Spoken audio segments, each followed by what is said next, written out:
Good morning, folks. Admiral Preparedness here. It's a beautiful Tuesday, sunny morning here in southern New Hampshire. But let's talk about something that's kind of important this time of year, folks. Outdoor critters getting indoors into your food stock. Yes, it's happened here. It didn't happen inside the main frame of the house, but it did happen in a auxiliary food storage area. And I want to go ahead and discuss preparations for the winter because those critters are going to want to get into your food.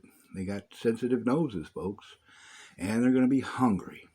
So when you see those little black specks, you know you got mice or field rats or whatever's out there. Obviously, had gotten in and was wandering around your food. Now, cellophane won't stop them. Bags of chips, that material used to store those precious little gems, is no bueno for a critter with sharp teeth. And worst thing you can do is pick up something and not understand it had already been in there.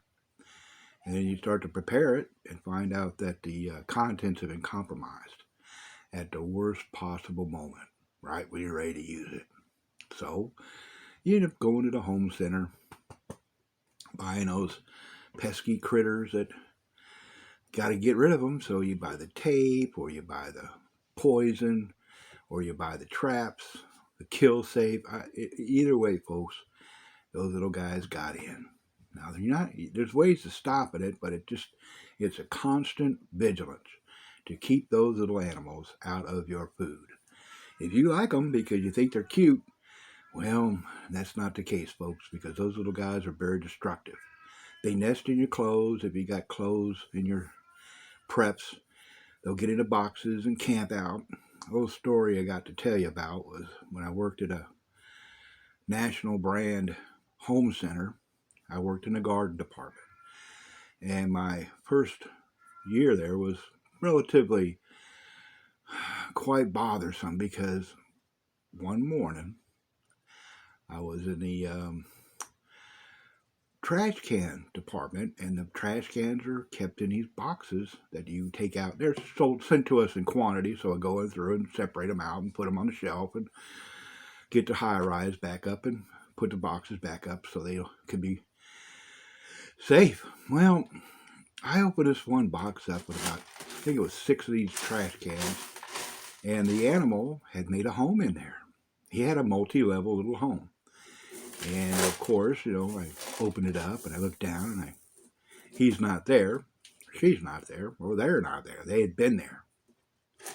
Well, went to the manager and said, "Hey, we got a rodent problem." "Yeah, we know." "Well, what are you going to do about it?" "Well, there's nothing we can do. I mean, we're a home center. The doors are always open. They get in here. They camp out at night. There's somebody here at 724. We do close, and occasionally it's quiet in here, and that's when they take their opportunity to infest our merchandise." So, wow. Well, fast forward a year and a half. It's camping season. Somebody wants to buy this nice $80 cot, very nice cot. So I go to get it for them, and I get to one end, and sure enough, there's a little rat hole about that round. So when I pulled out the cot, it had made itself a nice little... It ruined that cot, folks, and the customer didn't want it, so okay, let me get you one on order. By that next Tuesday, we had another one, so I called them on the phone and said, just to let you know that we got 3 of them. I'll put one aside for you in the shipping department because you got special order. It's here. And they come wandered in and got it home, took it home. Later on, he bought a couple other things, and he said, how did you guys go with that mouse problem? Well, that what you do. They get into bird feed because they sell us bird feed in these plastic bags, 5 pound, 1 pound, 25 pound. And they're getting into it, and it's getting everywhere. That went on to this day. It's still going on. I was a constant vigilant of keeping these little rodents out. God bless them. They're little, they're part of Earth's species, but they're a mammal. But they're living there, wanting to continue living, eating whatever they can get. So in a home, especially this time of year when it's cold outside, they're trying to get in. Well, I was just the other day. Yep, telltale signs. And I went to get this bag of chips, a big bag of chips too, before the pandemic. That's how long they've been in there.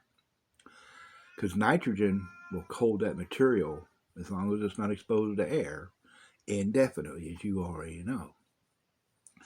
Well, this big bag of Doritos or tortillas, on the bottom of it, the little critter had gotten in and made himself a grand old feast. He hadn't been eating it very long because I keep my things in motion. And so he's fresh. And I was looking around. You know, you always want to keep your areas clean, well ventilated. You know, don't have to be light, but just make sure it's well ventilated. And he had gotten into a one of those aluminized bags of muffin mix. And now I'm like, okay, well, you know, $3 bag of chips I had to throw away, and now I got to throw away a $3 bag of flour with some dried fruit. The dried fruit's what he was attracted to.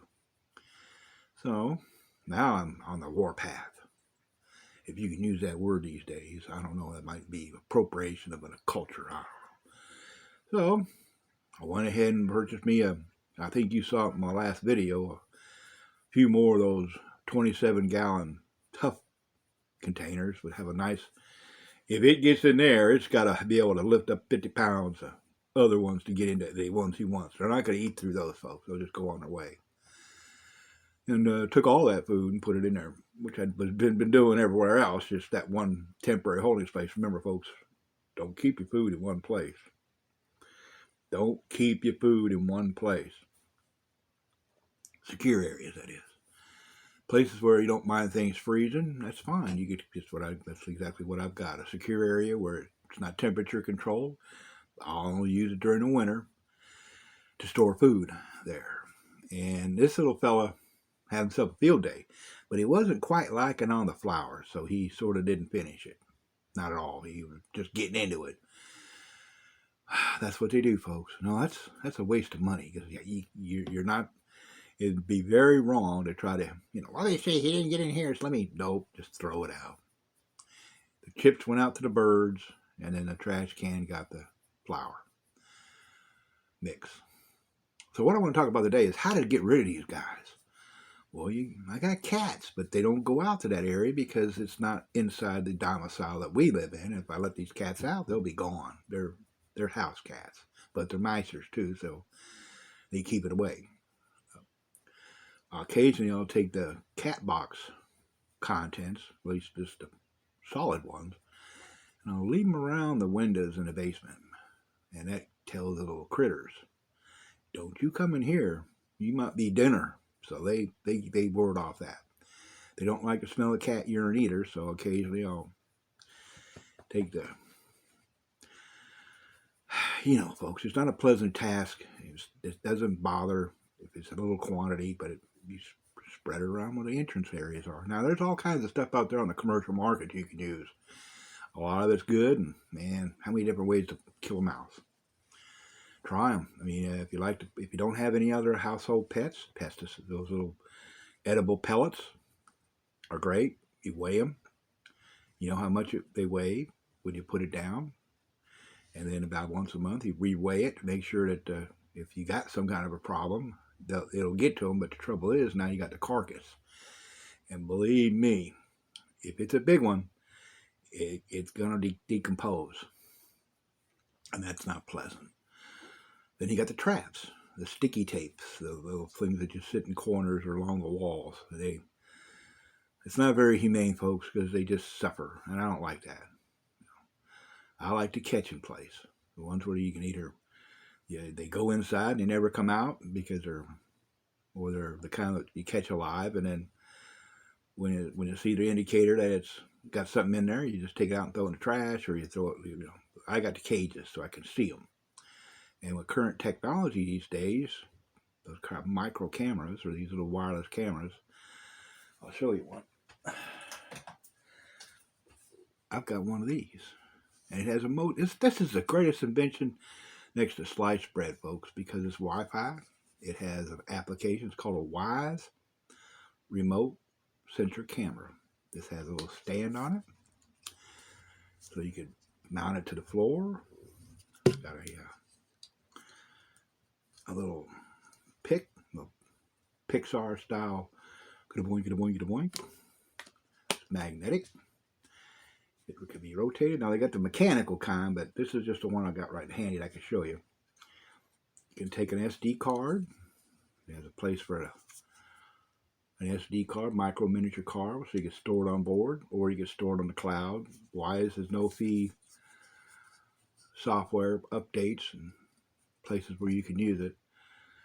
I can't show you the software because it's on this recording device. So, but I tell you what, folks, I got this guy right here.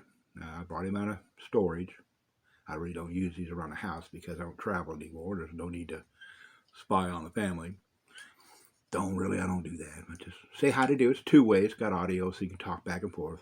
It has motion sensor. You can set up a kill zone or a capture zone, and then it'll alarm your cell phone and tell you that there's a motion. Or it'll just store it on board, and then you'll know the immediate area where you've got. So what I'll do is I'll take this cage that I've got. They love chunky peanut butter. So we're going to go ahead and get this put in place, and then you folks will be able to, I'll occasionally, I'm hoping it's just one. And this will get him, this will capture him getting into the cage. And then, of course, it's out. It's in a remote site, so I have to log on to the computer network system. I'm sorry, folks. I don't script nothing, so I'm just fly-bying this by the seat of my pants. But I'll have this available, so when I get an email or a text or whatever it means that I set up to capture that image, I'll go out and I'll let him go. Let her go. Let it go. Let's not get all the pronouns here. Let's cover them all. And the little bugger will be able to go out and survive, because I'm not going to kill it. I mean, it's had its time in my storage area, so now it's time for me to let him live, but not around my food. Of course, I've taken, like I said, I've taken all the precautions now with the ones that I left out. And so this coming winter, I'm not going to have to worry about, Mickey getting into my food. He's not welcome in the house because there's animals. And they have access to the areas where my basement food is stored. The remote site, it's a remote site. So what we're going to do is keep you abreast. If you remind me occasionally, how's Mickey doing? Did you get him yet? In the future videos, you'll remind me to go look. Because like I said, it's not going to, until he goes in there and gets caught, he may be just a little bitty field mouse. He may be just a little bugger there, so we don't want to, get your hopes up. But he can't, there's no food no more that he can get to unless he's got a Dremel or a buzzsaw or something to break into one of those tough food containers, or those tough 27-gallon storage bins like you see at home centers and places, where you saw my last video. All right, well, I got a cat trying to get in here, and so I'm going to go ahead and call this one short. But remember, folks, 8 different ways to skin a cat, and there's 27 different ways to catch a mouse. Admiral Preparedness here. Do me a favor, folks. Be nice, be kind, be gentle. No matter what kind of a life it is. If it's your own or somebody else's. Because you only got one of them. Take care, folks. Bye now. God bless you all.